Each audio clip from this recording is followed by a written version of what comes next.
Para la práctica deliberativa del discurso moral de la modernidad no puede haber mejor decisión que la que se toma con todos los afectados por la decisión presentes, que cuenten con toda la información relevante para tomar esa decisión, eh, que todos tengan más o menos la misma capacidad de- ¿cómo se llama?, de persuadir a otros, y que decidan por unanimidad. Pareciera ser que si uno tiene esas si una decisión fue tomada con esas cuatro características, no hay nada que reclamarle, digamos. Como ven, eh, esta visión de la corrección de una decisión es procedimental, no viene por el lado de lo que de- del del resultado de la deliberación. Claro, como vimos, por supuesto, esa práctica, esa forma de conversar está totalmente imbuida de principios sustantivos, como lo vimos, ¿no? Eh, y de límites a las cosas que se pueden decir a partir de las reglas del discurso, pero bueno, pero eso no quita que dentro de esas reglas el resultado es mejor, es más legítimo porque eh, nos da la garantía de imparcialidad, de que todas las visiones fueron sopesadas, de que tenemos toda la información a la mano, que otra cosa se le puede pedir a una decisión para que sea la mejor decisión posible. Esta es un poco la idea de la deliberación. Ahora, ¿cómo llevar esto a comunidades grandes, ¿no? Bueno, y aquí entra la política. Como no podemos estar todos, la primera negociación que tenemos que hacer con la realidad en lo que ahora vamos a llamar democracia, en el sistema político que traduce los ideales de esta práctica, la primera negociación es que no podemos estar todos y por lo tanto vamos a tener representantes. Eh, representantes que tomen decisiones con relativa velocidad o por lo menos con eficacia suficiente como para reducir los conflictos y aumentar la coordinación. Y entonces no pueden esperar a tener unanimidad completa porque sería imposible, le daría mucho poder de veto a las minorías y demás. Entonces, lo que usamos es regla de mayoría. Y ahí tienen ustedes las dos eh, rasgos básicos de la democracia moderna, que es la representación y la regla de la mayoría. Em, pero, bueno,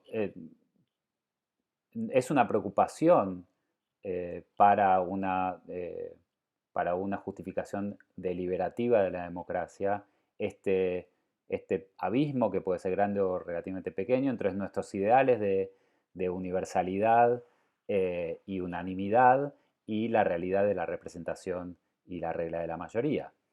Es por eso que le damos tanta importancia en derecho o en la política a las leyes que llamamos las leyes políticas, que son las que regulan la actividad de los partidos políticos, el financiamiento de la política, por supuesto la parte orgánica de la Constitución que distribuye el poder, eh, ni hablar de la importancia de las leyes electorales y las que regulan la libertad de expresión y el acceso a la información. Esas que son como el corazón de la regulación de la democracia representativa, le damos tanta importancia porque lo que queremos es que idealmente la deliberación de nuestros representantes o nuestras representantes se parezca lo más posible, se acerque al ideal lo más posible de ser una conversación en la que estemos todos con toda la información relativamente iguales y que decidamos por unanimidad. Em, ¿Por qué? Bueno, porque suponemos que nadie es mejor juez de los intereses que uno mismo eh, y porque justamente queremos decidir por el mejor argumento. Y por eso siempre está en tensión, por ejemplo, en las discusiones sobre sistemas electorales, en qué medida mis representantes me tienen que representar a mí, a mis intereses, y también tienen que eh, representar o llevar a la conversación eh, los mejores argumentos que nosotros podríamos haber generado. Eh, ¿Cómo hacemos para llegar a los mejores argumentos que una sociedad puede generar, toda la información relevante que una sociedad puede generar para que tomemos la mejor decisión posible? Esta idea de que cuanto la deliberación es mejor, más informada y tiene la mayor cantidad de puntos de vista posibles, se toma una mejor decisión, es una herencia del ágora griega y mucha gente cree que los grandes imperios cuando fueron grandes, o las grandes naciones cuando fueron grandes, es que fueron generosas en aceptar visiones muy diferentes y a veces extrañas y a veces eh, francamente enemigas de otras visiones mayoritarias y que esa deliberación eh, enriquece el argumento y da la posibilidad de tomar mejores decisiones. Por eso es que le deberíamos poner tanta importancia a la educación, a la libre circulación de las ideas, al chequeo de la información, a la disponibilidad de información pública y demás. Eh, y que suponemos que una sociedad que no tiene todo eso y que se dedica a mirar deportes todo el día va a tomar peores decisiones que una sociedad con con más información y mejores argumentos. Eh, pero aún así, aún cuando la deliberación tenga esa calidad tan importante, tenemos miedo, digamos, sobre todo desde el Holocausto nos damos cuenta que las democracias mayoritarias pueden alejarse demasiado de la calidad procedimental de este ideal deliberativo que tenemos. Y por lo tanto, lo que puede suceder es que violen los pilares de este juego, de esta conversación, los presupuestos que se tienen que dar para que esta conversación funcione, que no son otros que los principios morales que acabamos de ver. Y entonces, por mayoría, se pueden romper, eh, eh, violar el principio de autonomía, la inviolabilidad de la dignidad y subvertir los procedimientos democráticos. Y entonces, algo tiene que haber en el sistema para evitar que esta parte del sistema, la democracia representativa mayoritaria, ponga en juego todo el sistema político, toda esta apuesta de esta práctica ética para aumentar la coordinación y disminuir el conflicto. Y lo que ya supongo que habrán advertido, lo que viene a sumarle en este sistema a la democracia representativa y mayoritaria frenos o límites para que no violen los presupuestos de la conversación y de la práctica, son los que llamamos derechos. Ya lo dijimos la clase anterior, esos principios se pueden traducir en el lenguaje de derechos, derechos sociales, civiles y políticos, eh, que funcionan, la gramática de los derechos es, como decía Dworkin, ser cartas de triunfo frente a la decisión de políticas públicas y para ponerles límites justamente a las decisiones mayoritarias, a las decisiones políticas. Eh, y entonces tenemos ahora sí lo que llamamos democracia constitucional, un sistema que honra la deliberación pública a través de la deliberación mayoritaria y honra los presupuestos de esta conversación, que son los principios morales que presuponemos, y que llamamos, que traducimos como derechos constitucionales. Entonces, democracia constitucional. Y esta democracia constitucional tiene su expresión institucional en la separación de poderes. Hay dos poderes que van a responder básicamente, obviamente tienen también la obligación de defender los derechos constitucionales, pero básicamente responden a la lógica mayoritaria. El Ejecutivo y el Legislativo temen, o uno espera que teman, no ser reelectos o que su partido político no sea reelecto, y por lo tanto tienen vocación de tratar de lograr la mayor cantidad, de persuadir a la mayor cantidad de gente posible para lograr mayorías, eh, y entonces juegan a, a representar lo más correctamente posible a la mayor cantidad de gente posible, y un poder, el poder judicial, que primero tiene la obligación de hacer cumplir la voluntad popular, la voluntad mayoritaria. ¿Por qué? Bueno, porque es la mejor expresión de lo más cercano al ideal de la deliberación ideal que tenemos. Es nuestra mejor expresión de la deliberación de nuestra comunidad, y tiene en principio esta legitimidad básica, que es que eh, hemos hecho todo el esfuerzo posible para tener en cuenta todos los puntos de vista de todo el mundo y la mayor cantidad de información relevante posible, y por eso en los conflictos tenemos que aplicar las decisiones que tomamos mayoritariamente, y de eso está encargado el Poder Judicial. Como primera, como primer rol, como primera actividad, primera función del Poder Judicial de una democracia constitucional, aplicar la ley.